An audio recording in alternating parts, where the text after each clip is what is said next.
white people, just get over it. Like, slavery was a long time ago. All right? Why can't they just move on? Well, this is sort of precious coming from people who set off fireworks every July 4th. Because that's some old shit too, right?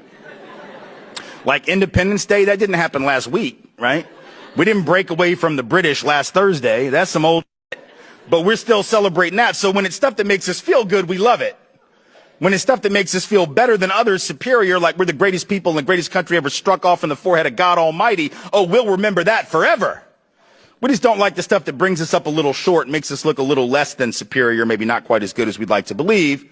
If you don't understand why the past affects the present, particularly around issues like enslavement, putting aside the inheritance of wealth and the lack thereof, part of which is certainly an explanation for why currently the median white wealth is 15 times the median African American wealth and 11 to 12 times the median Latino wealth. Certainly that has something to do with history, who had access to resources and who didn't. But putting aside that, let's just understand something. The only reason Donald Trump is president right now is because of a little thing called the Electoral College, which was put in place by folks. See, we got this revisionist history that we've been spinning for the last couple of months about the Electoral College. Oh, you know, it was put in there to prevent tyranny. For real, you think?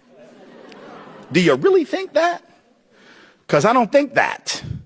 Right? That might have been one of the things that folks were concerned about, but it was also put in because folks like the folks in Virginia, in the bigger slaveholding states, right, didn't want direct democracy or anything even remotely like it because it would have hurt them, because so much of their population was not enfranchised, right? So much of their population, in some areas, 40% or over half of the people in some of those slaveholding states were what? Disenfranchised, counted as 3/5 of a human being, not considered people. And if you had anything remotely resembling direct democracy, those states would have been harmed by that. So in fact, the Electoral College was in part a compromise with slaveholding states, states who were dependent upon enslavement as a mechanism of economic development so as to improve their political position vis-a-vis non-slaveholding states.